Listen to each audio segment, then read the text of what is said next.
ಈ ವಿಡಿಯೋದಲ್ಲಿ the gardener ಪಾಠದ ಬಗ್ಗೆ ತಿಳ್ಕೊಳ್ಳೋಣ. ಅದಕ್ಕೂ ಮೊದಲು ನೀವಿನ್ನೂ ನಮ್ಮ ಚಾನೆಲ್ಗೆ ಸಬ್ಸ್ಕ್ರೈಬ್ ಆಗಿಲ್ಲ ಅಂದರೆ ದಯವಿಟ್ಟು ಸಬ್ಸ್ಕ್ರೈಬ್ ಮಾಡ್ಕೊಳ್ಳಿ ಹಾಗೂ ಪಕ್ಕದಲ್ಲಿರುವಂತಹ ಬೆಲ್ ಐಕನನ್ನು ಕ್ಲಿಕ್ ಮಾಡಿ ಆಲ್ ಅನ್ನೋ ಆಪ್ಷನನ್ನು ಚೂಸ್ ಮಾಡಿ.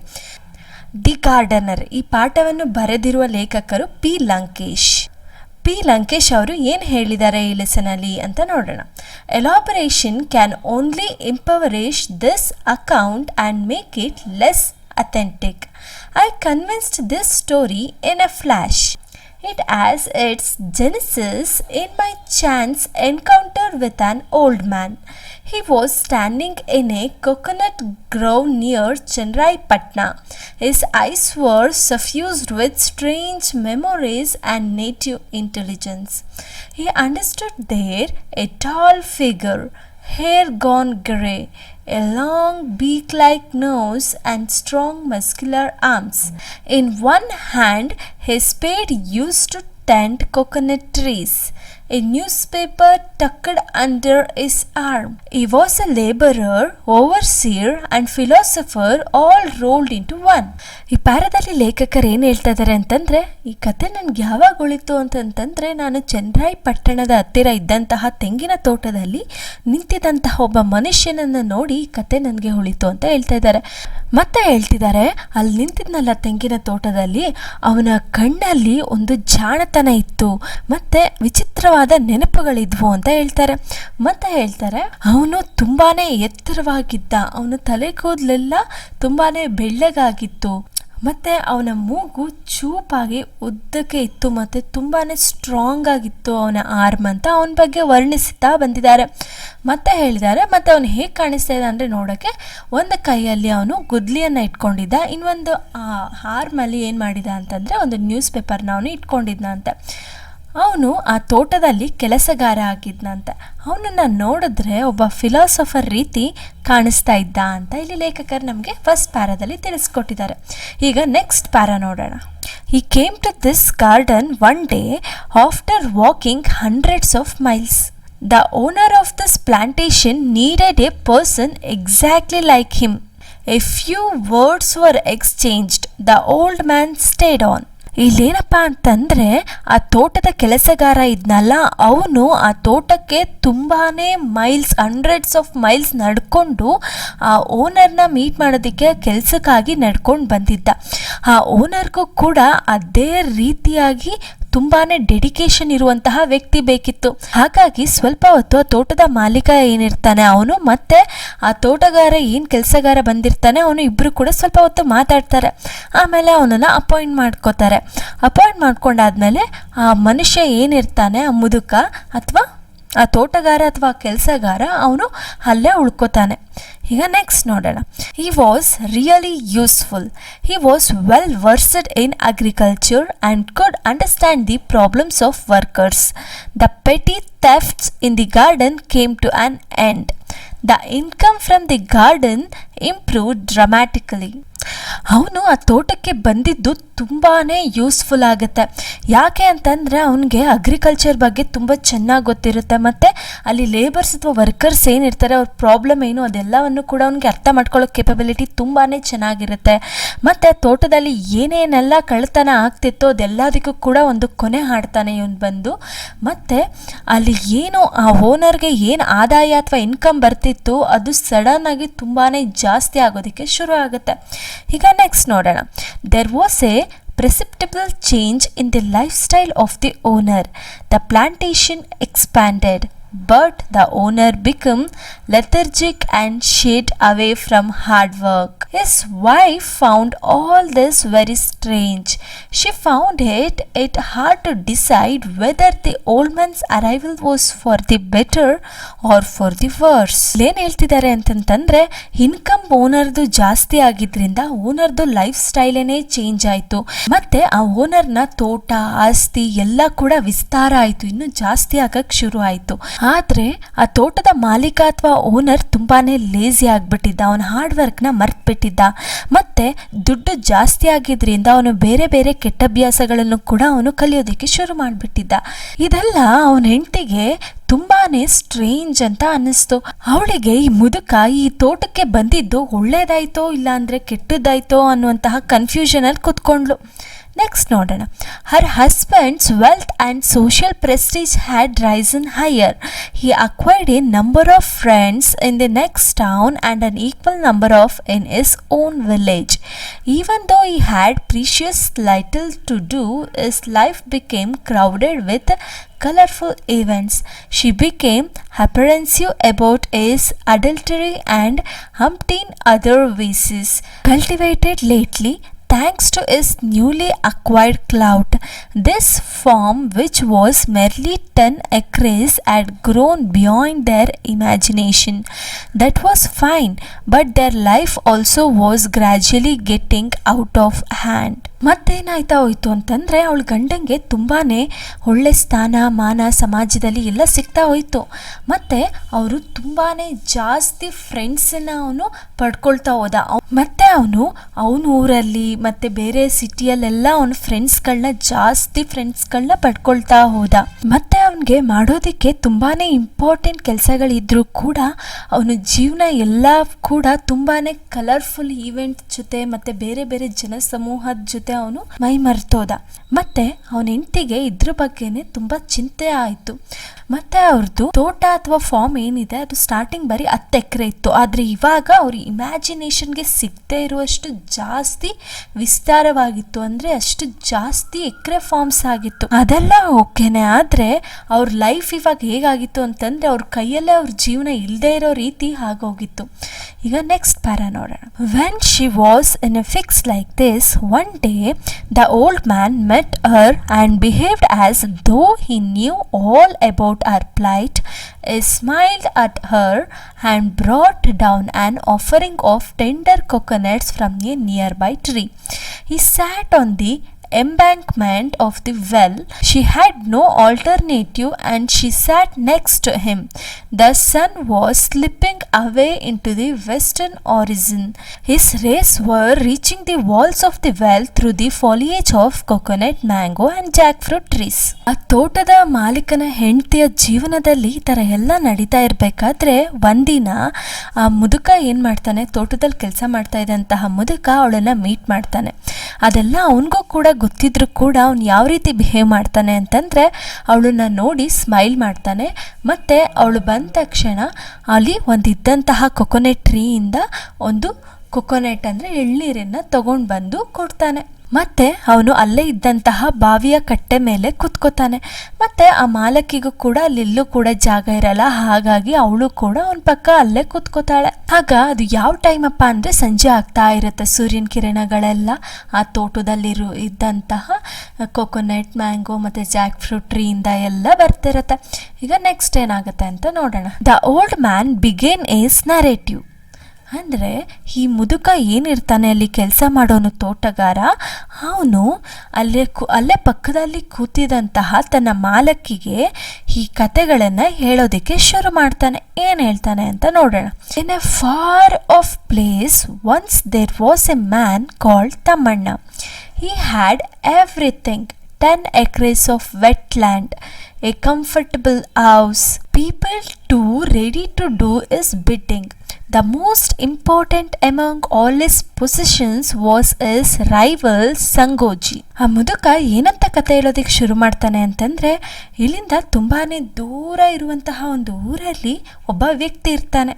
ಅವನ ಹೆಸರು ತಮ್ಮಣ್ಣ ಅಂತ. ಅವನ ಹತ್ರ ಎಲ್ಲ ಇರುತ್ತೆ. ಅವನ ಹತ್ರ 10 ಎಕರೆ ನೀರಾವರಿ ಜಮೀನಿರುತ್ತೆ, ತುಂಬಾ ಚೆನ್ನಾಗಿರೋ ಕಂಫರ್ಟಬಲ್ ಆಗಿರೋ ಮನೆ ಇರುತ್ತೆ, ಮತ್ತು ಅವನಿಗೆ ಜನರು ಕೂಡ ಇರ್ತಾರೆ. ಅಷ್ಟೇ ಅಲ್ಲ, ಅದರಲ್ಲಿ ತುಂಬಾ ಇಂಪಾರ್ಟೆಂಟ್ ಅಂತಂತಂದರೆ ಅವನಿಗೆ ಒಬ್ಬ ಎನಿಮಿ ಇರ್ತಾನೆ. ಅವನ ಹೆಸರು ಸಂಗೋಜಿ ಅಂತ ಹೇಳ್ತಾನೆ. ನೆಕ್ಸ್ಟ್ ಏನು ಹೇಳ್ತಾನೆ ನೋಡೋಣ. After proceeding this far, the old man started fumbling for words as though he had committed a mistake. She was listening. She felt like going away, saying, "All this is none of my concern." However, unwilling to hurt the old man, she continued to sit there quietly. His name was not Sangoji, it was Basavaya. He expressed his amazement at how facts take on such varied guises when they are narrated as fiction. ಥರ ಅವನು story ಹೇಳೋದಕ್ಕೆ ಶುರು ಮಾಡಿದ್ಮೇಲೆ ಆ ಮುದುಕ ಏನು ಮಾಡ್ತಾನೆ ಅಂತಂದರೆ ಪದಗಳಿಗೋಸ್ಕರ ಹುಡ್ಕೋದಕ್ಕೆ ಶುರು ಮಾಡ್ತಾನೆ. ಆಗ ಎಲ್ಲನೂ ಕೂಡ ಕೇಳಿಸ್ಕೊತಾ ಇದ್ದಂಥ ಮಾಲಕಿ ಇದು ಹೊರ್ಟೋಗ್ಬೇಕು ಇಲ್ಲಿಂದ, ಇದರಿಂದ ನನಗೇನಾಗಬೇಕು, ಇದನ್ನು ಕಟ್ಕೊಂಡು ನನಗೇನೂ ಆಗಬೇಕಾಗಿಲ್ಲ ಅಂತ ಅನ್ಕೋತಾಳೆ. ಆದರೂ ಕೂಡ ಆ ಮುದುಕನಿಗೆ ಬೇಜಾರು ಮಾಡಬಾರ್ದು, ಹರ್ಟ್ ಮಾಡಬಾರ್ದು ಅಂತ ಅವಳು ಸುಮ್ಮನೆ ಕೂತ್ಕೊಂಡು ಅಲ್ಲೇ ಸೈಲೆಂಟಾಗಿ ಕೇಳಿಸ್ಕೊತಾ ಇರ್ತಾಳೆ. ಆವಾಗ ಅವನು ಮತ್ತೆ ಕಥೆನ ಕಂಟಿನ್ಯೂ ಮಾಡೋದಕ್ಕೆ ಶುರು ಮಾಡ್ತಾನೆ. ಇಲ್ಲ, ಅವನ ಹೆಸರು ಸಂಗೋಜಿ ಅಲ್ಲ, ಅವನ ಹೆಸರು ಬಸವಯ್ಯ ಅಂತ ಹೇಳ್ತಾನೆ. ಮತ್ತು ಅವನು ತುಂಬಾ ಇಂಟ್ರೆಸ್ಟಿಂಗ್ ಆಗಿರೋ ಥರ ಆ ಕಥೆಯನ್ನು ಅವನು ಹೇಳೋದಕ್ಕೆ ಶುರು ಮಾಡ್ತಾ ಇರ್ತಾನೆ. Let that be. Let us assume his name was Basavaya. He was Tammanna's rival. If Tamanna bought 4 more acres adjacent to his land, Basavaya also followed suit. If one had 10 friends, the other acquired 15 admirers. To begin with, all this looked like healthy competition. However, gradually it rose to such a pitch that there was no land left in the village for them to buy. All land belonged to either Tamanna or Basavaya. Tamanna had 1000 acres and Basavaya owned 800. Basavaya could not tolerate this. He sent word to Tamanna asking him to sell 200 acres. Tamanna did not agree. He was prepared to buy all the land that belonged to Basavaya. Basavaya was mad with rage. He went along with his people and acquired 200 acres of Tamanna's land forcibly. A fence was built around that land. Tamanna could not tolerate this invasion. Next ಆ ಮುದುಕ ಹೇಳೋದಿಕ್ಕೆ ಶುರು ಮಾಡ್ತಾನೆ. ಅವನ ಹೆಸರು ಬಸವಯ್ಯ ಅಂತಾನೆ ಅಂದ್ಕೊಳ್ಳೋಣ. ಅವನಿಗೇನಾಗಿರುತ್ತೆ ಅಂತಂತಂದರೆ, ಬಸವಯ್ಯಂಗೆ ತಮ್ಮಣ್ಣನ ಕಂಡ್ರೆ ಆಗ್ತಾ ಇರಲ್ಲ, ತುಂಬಾ ದ್ವೇಷ ಇರುತ್ತೆ. ತಮ್ಮಣ್ಣ ಏನಾದ್ರೂ ಜಾಸ್ತಿ ಎಕರೆ ಭೂಮಿನ ತಗೊಂಡ್ರೆ ಅದೇ ರೀತಿ ಬಸವಯ್ಯನೂ ಕೂಡ ಅವತ್ತೇ ಹೋಗಿ ಅಷ್ಟೇ ಎಕರೆ ಭೂಮಿಯನ್ನು ತಗೊಳಕ್ಕೆ ಶುರು ಮಾಡ್ತಾನೆ. ಅಷ್ಟೇ ಅಲ್ಲ, ಯಾರಾದರೂ ಇವರಿಬ್ಬರಲ್ಲಿ ಒಬ್ರಿಗೆ 10 ಜನ ಫ್ರೆಂಡ್ಸ್ ಇದ್ರೆ ಇನ್ನೊಬ್ರು ಹೋಗ್ಬಿಟ್ಟು ಇನ್ನೂ 15 ಜನ ಫ್ರೆಂಡ್ಸನ್ನು ಕೂಡ ಮಾಡ್ಕೋತಾ ಇದ್ರು. ಇದೆಲ್ಲ ಈ ಥರ ನೋಡ್ತಾ ಇದ್ರೆ ಅವರಿಬ್ಬರ ಮಧ್ಯೆ ಸ್ಟಾರ್ಟಿಂಗು ಒಂದು ಹೆಲ್ತಿ ಕಾಂಪಿಟೇಷನ್ ಇತ್ತು. ಆದರೆ ಮುಂದೆ ಹೋಗ್ತಾ ಹೋಗ್ತಾ ಅವ್ರು ಹಿಂಗೆ ಲ್ಯಾಂಡನ್ನೆಲ್ಲ ತಗೊಳ್ತಾ ಇಡೀ ಭೂಮಿ ಎಲ್ಲ ಆ ವಿಲೇಜಲ್ಲಿರೋದು ಬರೀ ತಮ್ಮಣ್ಣ ಅಥವಾ ಬಸವಯ್ಯಂಗೆ ಸೇರಿದ್ದೇ ಆಗೋಗಿತ್ತು.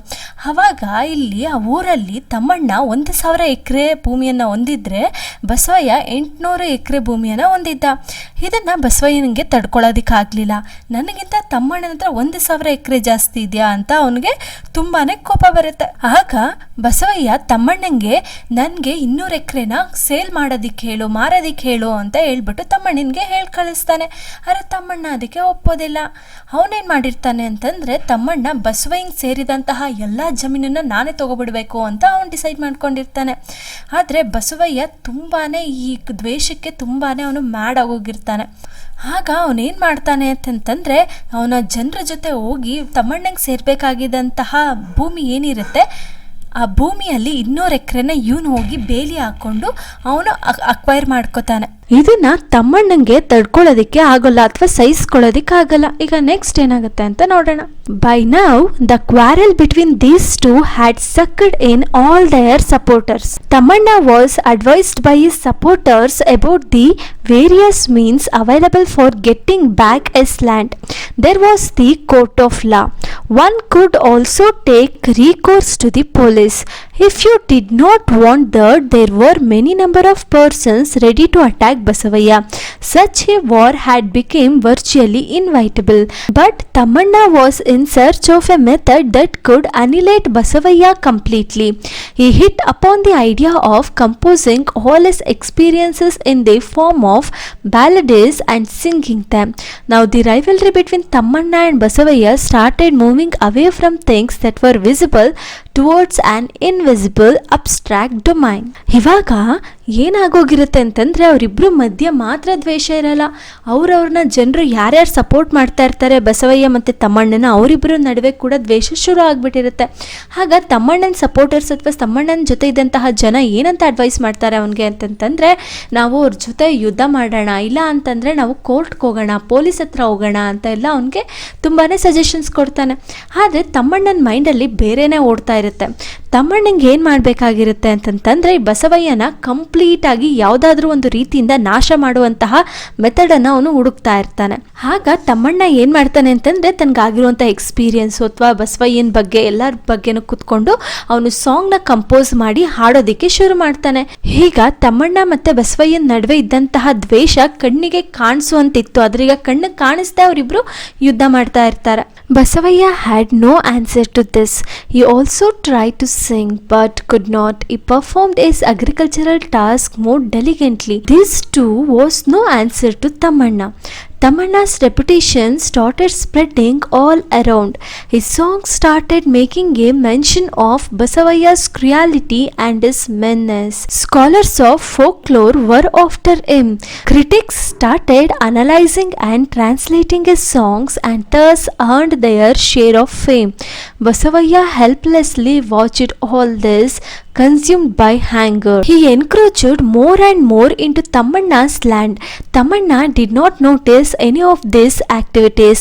Heart had become the risen theatre of his life. He was felicitated as the best poet of his time. ಇಲ್ಲಿ ಏನು ಹೇಳ್ತಾ ಇದ್ದಾರೆ ಅಂತಂತಂದ್ರೆ, ತಮ್ಮಣ್ಣ ಹಾಡೋದಿಕ್ಕೆ ಶುರು ಮಾಡಿದ್ಮೇಲೆ ಬಸವಯ್ಯನ್ಗೆ ಅದಕ್ಕೆ ವಾಪಸ್ ತಕ್ಕ ಉತ್ತರ ಕೊಡೋದಿಕ್ಕೆ ಅವನ ಹತ್ರ ಏನೂ ಇರಲ್ಲ. ಆಗ ಬಸವಯ್ಯ ಕೂಡ ಹಾಡೋದಿಕ್ಕೆ ಟ್ರೈ ಮಾಡ್ತಾನೆ, ಆದರೆ ಅದು ವರ್ಕ್ ಆಗಲ್ಲ. ಆಮೇಲೆ ಬಸವಯ್ಯ ಏನು ಮಾಡ್ತಾನೆ ಅಂದರೆ ಈ ಅಗ್ರಿಕಲ್ಚರಲ್ ಆ್ಯಕ್ಟಿವಿಟೀಸ್ದಲ್ಲಿ ಅವನು ತುಂಬ ಜಾಸ್ತಿ ಚೆನ್ನಾಗಿ ತೊಡಗಿಸ್ಕೊಳ್ಳೋಕೆ ಶುರು ಮಾಡ್ತಾನೆ. ಆದರೆ ಇದು ಕೂಡ ತಮ್ಮಣ್ಣಗೆ ಆನ್ಸರ್ ಆಗಿರಲ್ಲ. ಕೊನೆಗೆ ಏನಾಗುತ್ತೆ ಅಂತಂದರೆ ತಮ್ಮಣ್ಣ ಅದು ಕೀರ್ತಿ ಏನಿರುತ್ತೆ ಅದು ಎಲ್ಲ ಕಡೆ ತುಂಬಾ ಸ್ಪ್ರೆಡ್ ಆಗ್ತಾ ಬರ್ತಾ ಇರುತ್ತೆ. ಮತ್ತು ಅವನ ಸಾಂಗ್ಸ್ ಏನು ಮಾಡ್ತಾ ಇರ್ತಾನೆ ಅಂತಂದರೆ ತಮ್ಮಣ್ಣ ಬಸವಯ್ಯನ ಕ್ರೂರತೆ ಬಗ್ಗೆ ಮತ್ತು ಅವ್ನು ಮಾಡ್ತಾ ಇರೋದೆಲ್ಲವನ್ನು ಕುರಿತು ಅವನು ಹಾಡನ್ನು ಹಾಡ್ತಾ ಇರ್ತಾನೆ. ಮತ್ತು ತಮ್ಮಣ್ಣಗೆ ತುಂಬಾ ನೇಮ್ ಫೇಮ್ ಎಲ್ಲ ಬರ್ತಾ ಇರುತ್ತೆ. ಬಸವಯ್ಯ ಇದನ್ನೆಲ್ಲನೂ ಕೂಡ ತುಂಬ ಹೆಲ್ಪ್ಲೆಸ್ ಆಗಿ ತುಂಬಾ ಕೋಪದಿಂದ ನೋಡ್ತಾ ಸುಮ್ಮನೆ ಕೂತಿರ್ತಾನೆ. ಬಸವಯ್ಯ ಏನು ಮಾಡ್ತಾನೆ ಅಂತಂದರೆ ಈ ತಮ್ಮಣ್ಣದು ಲ್ಯಾಂಡ್ ಏನಿತ್ತು ಅದನ್ನು ಇನ್ನೂ ಜಾಸ್ತಿ ಅವನು ಆಕ್ರಮಿಸ್ಕೊಳ್ಳೋದಕ್ಕೆ ಶುರು ಮಾಡ್ತಾನೆ. ಆದರೆ ತಮ್ಮಣ್ಣಗೆ ಇದ್ಯಾವ್ದ್ರ ಬಗ್ಗೆನೂ ಕೂಡ ಅರಿವೇ ಇರೋದಿಲ್ಲ. ಅವನು ಯಾವಾಗಲೂ ಕೂಡ ಅವನು ತುಂಬಾ ಸಾಂಗ್ಸ್ನ ಕಂಪೋಸ್ ಮಾಡೋದ್ರಲ್ಲಿ ಆಡೋದ್ರಲ್ಲಿ ಮುಳುಗೋಗ್ಬಿಟ್ಟಿರ್ತಾನೆ. ಅವನು ಒಬ್ಬ ಬೆಸ್ಟ್ ಪೊಯೆಟ್ ಆಗಬೇಕು ಟೈಮಲ್ಲಿ ಅಂತ ಅವನು ಟ್ರೈ ಮಾಡ್ತಾ ಇರ್ತಾನೆ. ನೆಕ್ಸ್ಟ್ ಏನಾಗುತ್ತೆ ಅಂತ ನೋಡೋಣ. Nevertheless, he started filling his life with all kind of material wealth. He got a palatial mansion built for himself. He appointed a number of persons just to praise him. He bedecked himself with gold, diamonds and other precious stones. But his house looked dull and empty because Tamanna's books were not there. That is what the visitors told him. Therefore, he started inviting scholars, poets and musicians to his place. This way, his way of investing his home with meaning. ಅವನ land ಎಲ್ಲ acquire ಮಾಡಿಕೊಂಡ್ರು ಬಸವಯ್ಯಂಗೆ ಸಮಾಧಾನ ಆಗಿರಲ್ಲ, ತುಂಬಾ ಕೋಪ ಇರುತ್ತೆ. ಹಾಗಾಗಿ ಹೇಗಾದರೂ ಮಾಡಿ ಅವನಿಗಿಂತ ತುಂಬ ಜಾಸ್ತಿ ಎತ್ತರಕ್ಕೆ ಬೆಳಿಬೇಕು, ನೇಮ್ ಫೇಮ್ ಎಲ್ಲ ಜಾಸ್ತಿ ನನಗೆ ಸಿಗಬೇಕು ಅಂತ ಬಸವಯ್ಯ ಏನು ಮಾಡ್ತಾನೆ ಅಂತಂದರೆ ಅವನಿಗೆ ಆದಂತಹ ಒಂದು ದೊಡ್ಡ ಮ್ಯಾನ್ಷನ್ನ ಕಟ್ಸ್ಕೊತಾನೆ. ಮತ್ತು ಅವನನ್ನು ಹೊಗಳೋದಕ್ಕೆ ಅಂತಾನೆ ಒಂದಷ್ಟು ಜನನೂ ಅಪಾಯಿಂಟ್ ಮಾಡ್ಕೋತಾನೆ. ಮತ್ತು ಅವನು ಗೋಲ್ಡ್, ಡೈಮಂಡ್, ಬೇರೆ ಇನ್ನೂ ಅಮೂಲ್ಯವಾದಂತಹ ಸ್ಟೋನ್ಸಿಂದ ಅವನು ಅಲಂಕಾರ ಮಾಡ್ಕೋತಾನೆ. ಆದರೂ ಅಲ್ಲಿಗೆ ಬಂದಂತಹ ಜನರು ಏನು ಹೇಳ್ತಾ ಇದ್ರು ಅಂತಂದರೆ, ಆದರೂ ಈ ಮ್ಯಾನ್ಷನ್ ತುಂಬಾ ಡಲ್ಲಾಗಿ ಕಾಣಿಸ್ತಿದೆ, ಈ ತಮ್ಮಣ್ಣ ಬರೆದಿರುವಂತಹ ಪೊಯಮ್ ಬುಕ್ಸ್ ಇಲ್ದೇನೆ ಅಂತಾರೆ. ಇದರಿಂದ ಕೋಪಗೊಂಡು ಬಸವಯ್ಯ ಏನು ಮಾಡ್ತಾನೆ ಅಂತಂತಂದರೆ ಒಂದು ಮ್ಯಾನ್ಷನ್ ಏನು ಕಟ್ಟಿದ ಅಲ್ಲಿಗೆ ವಿದ್ವಾಂಸರು, ಕವಿಗಳು, ಮ್ಯೂಸಿಷಿಯನ್ಸ್ ಎಲ್ಲರನ್ನೂ ಕೂಡ ಕರೆಸ್ತಾನೆ. ಅವರನ್ನೆಲ್ಲ ಕರೆಸಿ ಅವ್ರ ಕೈಯಲ್ಲಿ ಹಾಡು ಹೇಳ್ಸೋದಕ್ಕೆ ಶುರು ಮಾಡಿಸ್ತಾನೆ. ನೆಕ್ಸ್ಟ್ ಏನಾಗುತ್ತೆ ಅಂತ ನೋಡೋಣ. One day he came to know that Tammanna was ill. At that point, Basavaya found the means of suppressing Tamanna. Health is wealth. You may sing, you may write ballads, but if Tamanna started suffering from disease, surely his own spirits would be revered. Tamanna's disease was Basavaya's health. ಹೀಗಿರ್ಬೇಕಾದ್ರೆ ಒಂದಿನ ಏನಾಗುತ್ತೆ ಅಂತಂದರೆ ತಮ್ಮಣ್ಣಗೆ ಹುಷಾರಿರಲ್ಲ. ಆಗ ಬಸವಯ್ಯ ಏನು ಮಾಡ್ತಾನೆ ಅಂತಂದರೆ ತಮ್ಮಣ್ಣಂಗಿಂತ ನಾನೇ ಮೇಲು ಅಂತ ತೋರಿಸ್ಕೊಳ್ಳೋದಕ್ಕೆ ಅವನಿಗೊಂದು ಕಾರಣ ಸಿಗುತ್ತೆ. ಮತ್ತು ಅವನು ಹೇಳ್ತಾನೆ ತಮ್ಮಣ್ಣ ಆಡ್ಬೋದು, ಸಾಂಗ್ಸ್ ಕಂಪೋಸ್ ಮಾಡ್ಬೋದು, ಏನು ಬೇಕಾದರೂ ಮಾಡ್ಬೋದು, ಆದರೆ ಅವನಿಗೆ ಆರೋಗ್ಯನೇ ಇಲ್ಲ, ನಾನೆಷ್ಟು ಅವನಿಗಿಂತ ಆರೋಗ್ಯವಾಗಿದ್ದೀನಿ ಅಂತ ಅವನು ಹೇಳ್ತಾನೆ. ಹೀಗೇನಾಗ್ಬಿಡುತ್ತೆ ಅಂತಂದರೆ ತಮ್ಮಣ್ಣದ ಅನಾರೋಗ್ಯನೇ ಬಸವಯ್ಯಂದು ಒಂದು ದೊಡ್ಡ ಆರೋಗ್ಯ ಆಗಿಬಿಡುತ್ತೆ. ನೆಕ್ಸ್ಟ್ ಏನಾಗುತ್ತೆ ಅಂತ ನೋಡೋಣ. However, by this time, Tamanna had thought of yet another method of punishing Basavaya, that was death. If he continued at the level of the body, Basavaya would go on offering a stiff competition. But if his song was separated from his body, if there was no relation between the songs and his own flesh and blood, this is how this thought went. That's when I realized how strange human nature can be. The old man began his explanation to the owner's wife. ಈಗ ತಮ್ಮಣ್ಣ ಏನು ಮಾಡ್ತಾನೆ ಅಂತಂತಂದರೆ ಈ ಬಸವಯ್ಯಂಗೆ ಹೇಗಾದರೂ ಮಾಡಿ ಶಿಕ್ಷೆ ಕೊಡಬೇಕು ಅಂತ ಯೋಚನೆ ಮಾಡ್ತಾನೆ. ಅವನು ಏನು ಯೋಚನೆ ಮಾಡ್ತಾನೆ ಅಂತಂದರೆ, ನಾನು ಇರೋವರೆಗೂ ಕೂಡ ಇವ್ನು ನನ್ನ ಜೊತೆ ಈ ಥರನೇ ಕಾಂಪಿಟೇಷನ್ ಮಾಡ್ಕೊಂಡು ಬರ್ತಾ ಇರ್ತಾನೆ, ನಾನು ಸತ್ತೋದ್ರೆ ಅವಾಗ ಇವ್ನು ಯಾರ ಜೊತೆ ಕಾಂಪಿಟೇಷನ್ ಮಾಡ್ತಾನೆ ಅಂತ ಅವನು ಯೋಚನೆ ಮಾಡ್ತಾನೆ. ಹೀಗೆ ಕಥೆನ ಹೇಳ್ತಾ ಮುದುಕ ಓನರ್ ಹೆಂಡ್ತಿಗೆ ಹೇಳ್ತಾನೆ, ಎಷ್ಟು ವಿಚಿತ್ರ ಅಲ್ವಾ ಹ್ಯೂಮನ್ ನೇಚರ್ ಅಂತ ಹೇಳ್ತಾನೆ. ನೆಕ್ಸ್ಟ್ ನೋಡೋಣ. Man needs wealth, education, art and many more things, and yet he lives for some kind of unbearable vengefulness. Without it there would be no reason for his existence.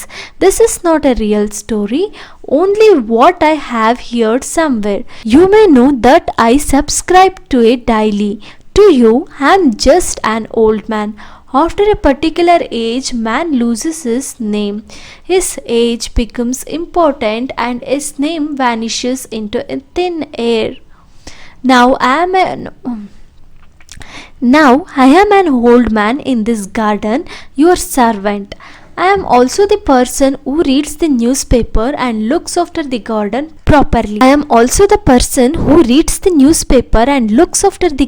properly. I convinced this story of Tamanna and Basavaya when all of a sudden Russia told America, I am not your enemy. I shall not wage a war against you. What must have been the reaction of the America, the sworn enemy of Russia, to this declaration? Probably you will not understand the agony and the boredom of America once it knew Russia was no more an enemy. A nation is capable of withstanding strains like this, but a human being cannot. ಮತ್ತು ಹೀಗೆ ಅವನು ಸ್ಟೋರಿನ ಹೇಳ್ತಾ ಬರ್ತಾನೆ. ಮನುಷ್ಯನ ಎಷ್ಟು ವಿಚಿತ್ರ ಅಲ್ವಾ ಮನುಷ್ಯನ ನೇಚರು ಅಂತ ಹೇಳಿದಂತಹ ಆ ಮುದುಕ ಏನಂತ ಹೇಳ್ತಾನೆ ಮಾಲಕಿಗೆ ಅಂತಂತಂದರೆ, ಮನುಷ್ಯನಿಗೆ ವೆಲ್ತ್ ಬೇಕು, ಎಜುಕೇಷನ್ ಬೇಕು, ಹಾರ್ಟ್ ಬೇಕು, ಹೀಗೆ ಎಷ್ಟೊಂದು ಥಿಂಗ್ಸ್ ಎಲ್ಲ ಬೇಕು. ಆದರೆ ಅವನಿಗೂ ಗೊತ್ತು ಅವ್ನು ಬದುಕೋದು ಸ್ವಲ್ಪ ದಿನ ಅಷ್ಟೇ ಅಂತ. ಆದರೂ ಅದಿಲ್ಲದೇ ನನ್ನ ಅಸ್ತಿತ್ವನೇ ಇಲ್ಲ ಅಂತನ್ನೋಂತಹ ಕಾರಣಕ್ಕೆ ಅವನಿಗೆ ಅದೆಲ್ಲ ಬೇಕಾಗಿರುತ್ತೆ. ಮತ್ತು ಅವನು ಹೇಳ್ತಾನೆ, ಇದೊಂದು ನಿಜವಾದ ಕತೆ ಅಲ್ಲ, ಇದನ್ನು ನಾನು ಎಲ್ಲೋ ಕೇಳಿದ್ದೆ ಅಂತ ಕೂಡ ಹೇಳ್ತಾನೆ. ಹಾಗೆ ಹೇಳ್ಬಿಟ್ಟು ಅವನು ಹೇಳ್ತಾನೆ, ನಾನು ಒಬ್ಬ ಮುದುಕ ಅಷ್ಟೇ, ನನಗೆ ಒಂದು ಪರ್ಟಿಕ್ಯುಲರ್ ಏಜ್ ಆದಮೇಲೆ ಮನುಷ್ಯ ಅವನ ಹೆಸರನ್ನೇ ಕಳ್ಕೊಬಿಡ್ತಾನೆ. ಅವನಿಗೆ ಅವನ ಹೆಸರಿಗಿಂತ ಅವನ ಏಜ್ ಏನಿರುತ್ತೆ ಆ ಏಜೇ ತುಂಬ ಇಂಪಾರ್ಟೆಂಟ್ ಆಗಿರುತ್ತೆ. ಅವನಿಗೆ ಏಜ್ ಆದಮೇಲೆ ಏನಾಗುತ್ತೆ ಅಂತಂದರೆ ಅವನು ಸತ್ತು ಈ ಗಾಳಿಯಲ್ಲಿ ಹೊರಟೋಗ್ತಾನೆ.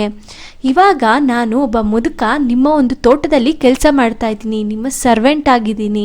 ಯಾವ ರೀತಿಯಾದಂತಹ ಮನುಷ್ಯ ಅಂತಂತಂದರೆ, ನಾನು ದಿನ ನ್ಯೂಸ್ ಪೇಪರ್ ಓದ್ತೀನಿ, ಈ ಗಾರ್ಡನ್ನ ಚೆನ್ನಾಗಿ ನೋಡ್ಕೋತೀನಿ, ನಾನು ನಿಮಗೆ ಸ್ಟೋರಿ ಹೇಳ್ತಾ ಇದ್ದೀನಿ ತಮ್ಮಣ್ಣ ಮತ್ತು ಬಸವಯ್ಯದು ಅಂತ ಹೇಳ್ತಾನೆ. ಮತ್ತು ಸಡನ್ನಾಗಿ ಅವನು ಹೇಳ್ತಾನೆ ರಷ್ಯಾ ಮತ್ತು ಅಮೇರಿಕದ ಬಗ್ಗೆ ಮಾತಾಡ್ತಾನೆ.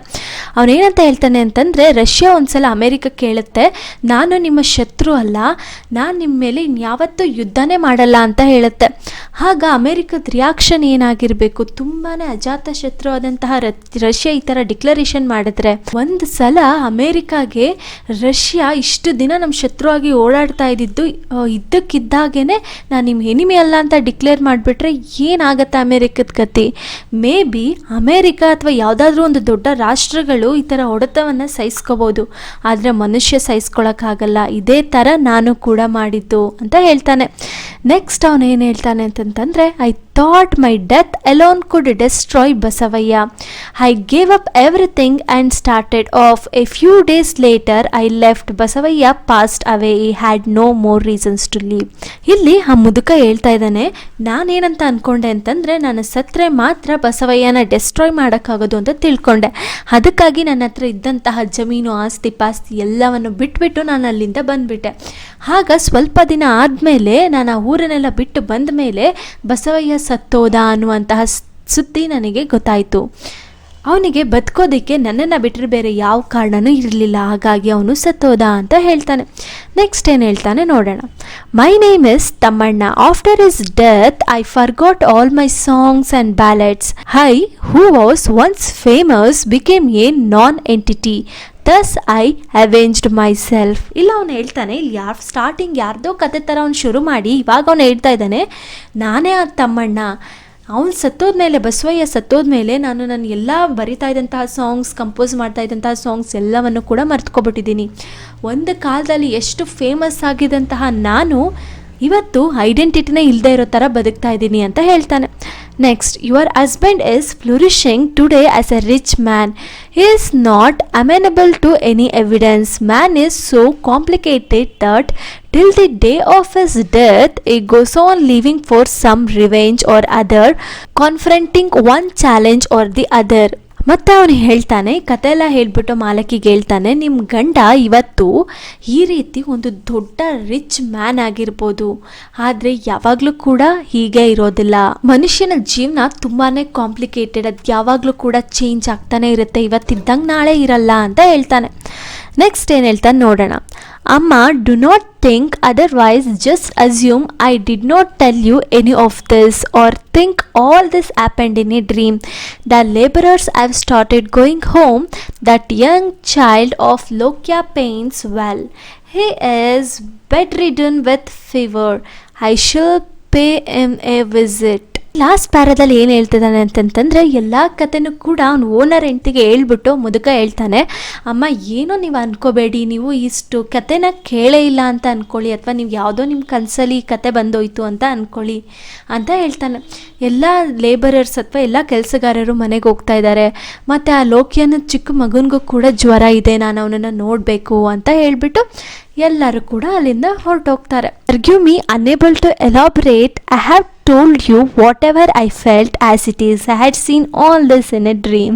ಕೊನೆಗೆ ಲೇಖಕರು ಹೇಳ್ತಾ ಇದ್ದಾರೆ, ಕ್ಷಮಿಸಿ, ನನಗೆ ಮುಂದಕ್ಕೆ ಸ್ಟೋರಿನ ಬರೆಯೋದಕ್ಕೆ ಆಗಿಲ್ಲ, ನನಗೇನು ಅನಿಸ್ತು ನಾನು ಅದನ್ನು ಹಾಗೆ ಬರೆದಿದ್ದೀನಿ, ಇದನ್ನೆಲ್ಲ ನಾನು ನನ್ನ ಕನಸಲ್ಲಿ ನೋಡಿದ್ದೆ ಅಂತ ಹೇಳಿ ಲೇಖಕರು ಈ ಪಾಠವನ್ನು ಮುಗಿಸಿದ್ದಾರೆ. ಇದು ದ ಗಾರ್ಡನರ್ ಪಾಠದ ಬಗ್ಗೆ ಆಗಿತ್ತು. ಈ ವಿಡಿಯೋ ನಿಮಗೆ ಇಷ್ಟ ಆಗಿದ್ದಲ್ಲಿ ದಯವಿಟ್ಟು ಲೈಕ್ ಮಾಡಿ, ಶೇರ್ ಮಾಡಿ ಹಾಗೂ ನಮ್ಮ ಚಾನೆಲನ್ನು ಸಬ್ಸ್ಕ್ರೈಬ್ ಮಾಡ್ಕೊಳ್ಳಿ. Thank you.